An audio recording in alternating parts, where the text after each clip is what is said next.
This is something that happened a few years ago, and still haunts my dreams every night. We all stood around on the boat that had been provided to us.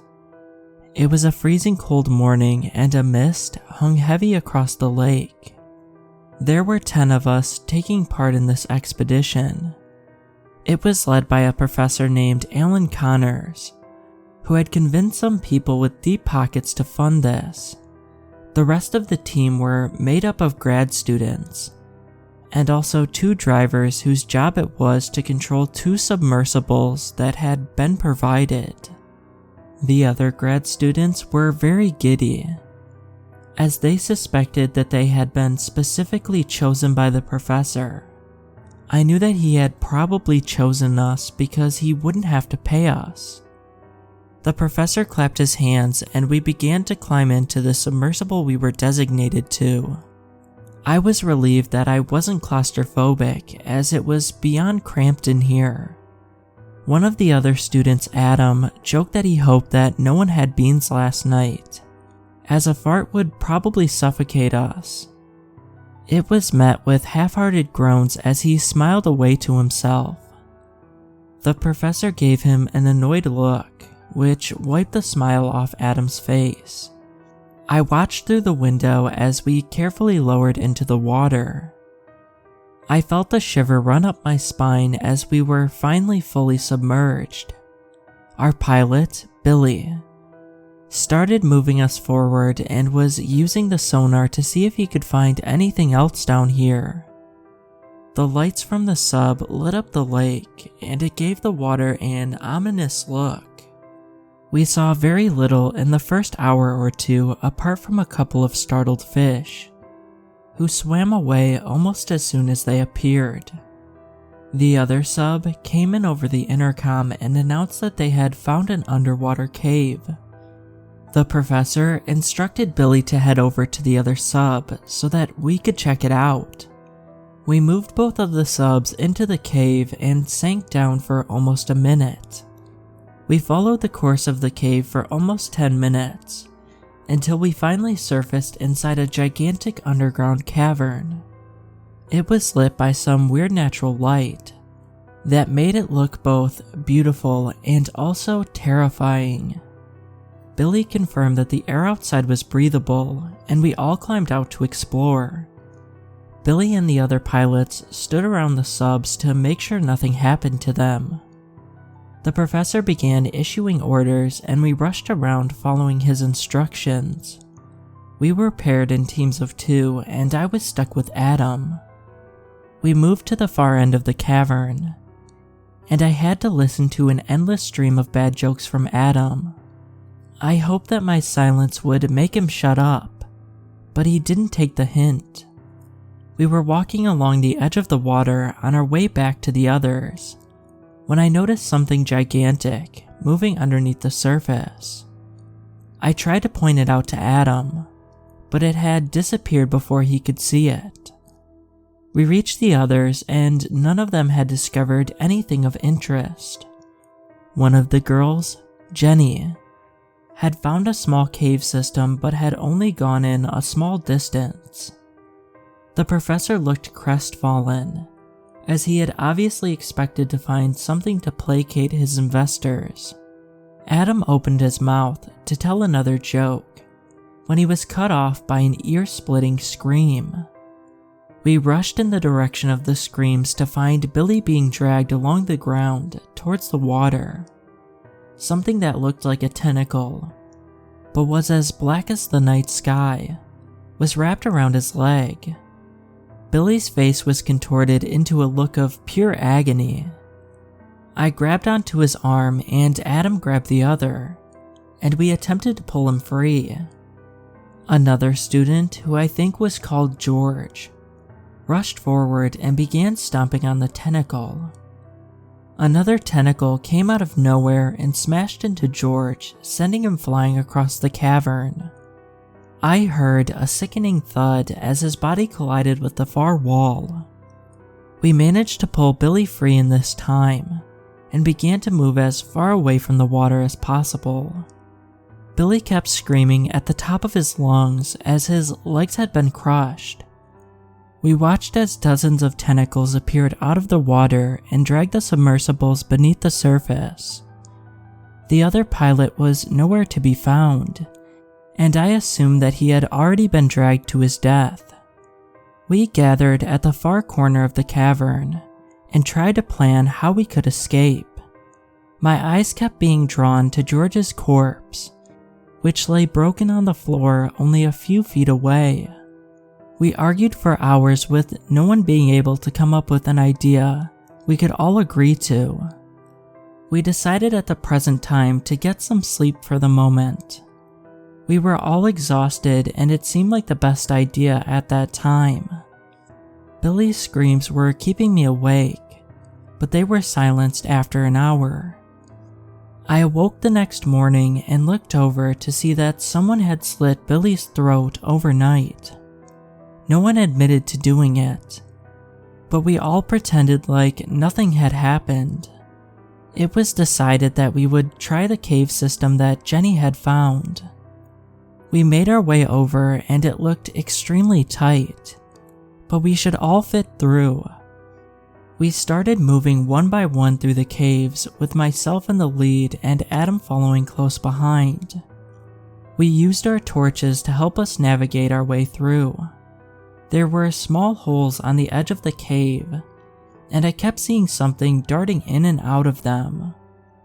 I never got a chance to get a close look at them, as they vanished before I could even make out their shape. I reached the edge of the cave and stepped into a cavern that dwarfed the other cavern.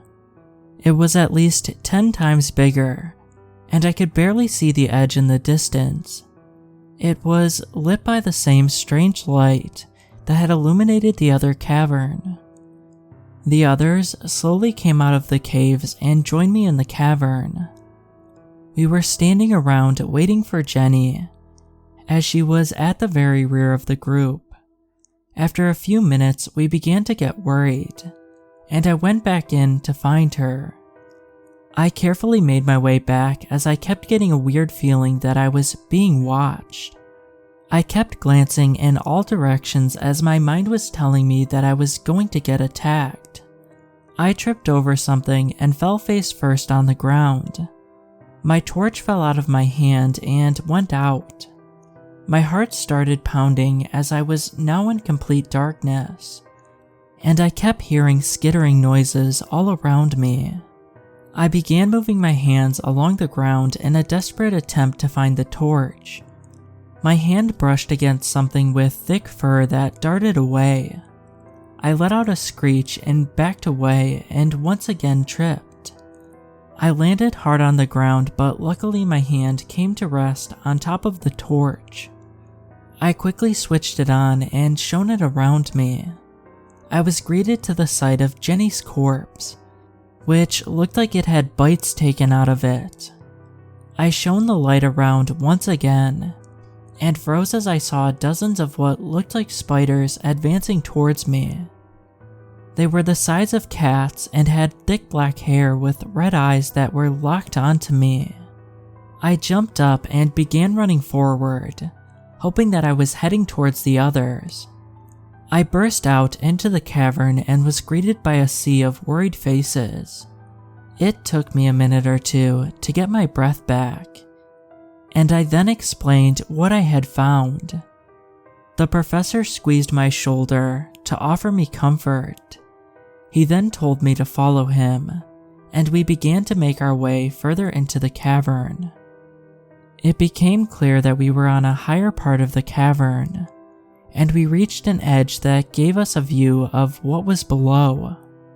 I let out a gasp as I gazed down at the floor, which was littered with thousands of bones. Even from this distance, they seemed enormous, as if it was an elephant's graveyard. Many of the bones still had flesh on them, so they had died recently. We went back to the others and we agreed to move down into the lower part of the cavern and see if there was anything on the far side. We all walked in silence as we passed by the bones. They were awe-inspiring closer up, as you could walk between them with your arms outstretched and not touch the opposite side. Whatever animal these belonged to was much larger than anything any of us had ever seen. We froze when we heard a noise in the distance and rushed to cover. We then watched as a creature that looked like a dinosaur appeared out of the water that was pooling at the edge of the cavern. It began moving towards us in a lethargic way. It had a long neck that reminded me of a giraffe, and a big bloated belly.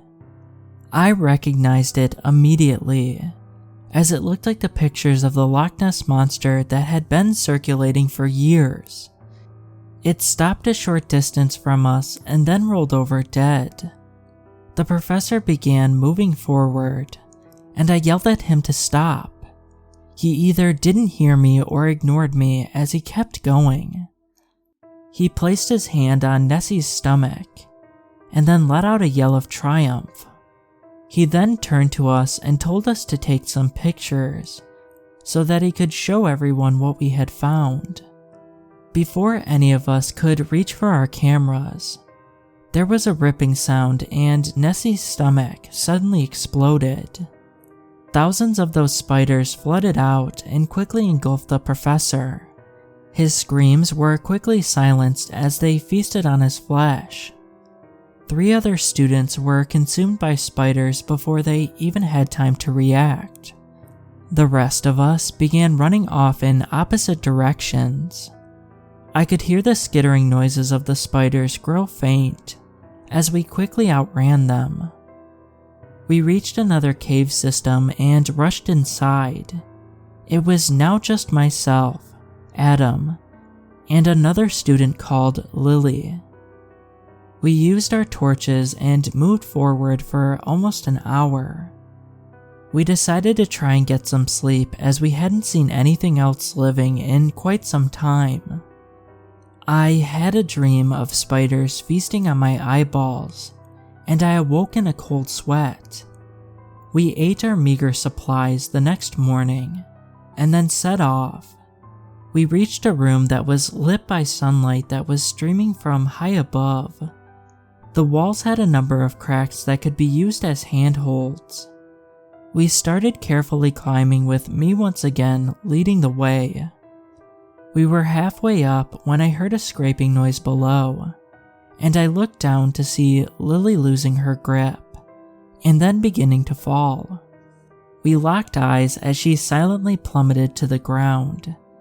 She didn't make a sound, and I almost vomited after watching her skull being shattered by a stone on the floor below. Her dead eyes were still locked on mine, and I felt like they were blaming me for her death. Adam tapped me on the bottom of my foot, which awoke me from my trance, and I started to climb once again. We were near the top when Adam told me to shush, as he could hear something. We both looked around but didn't see anything. One of the spiders suddenly jumped out of one of the holes we had been using as handholds, and landed on Adam's face.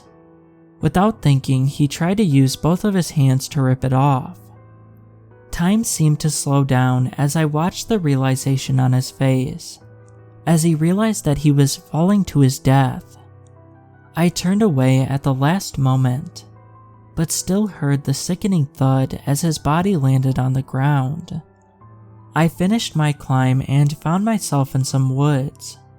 I made my way back to the nearest village and explained what happened to the locals. They didn't seem shocked at my story, and let me call my parents, even offering me some food and drinks. I tried to explain this to people, but no one ever believed me. And all of the people who went with me on that expedition are listed as missing. I was never able to find the cave that I escaped from. I beg you all to stay away from Loch Ness, as there are worse things living there than the Loch Ness monster.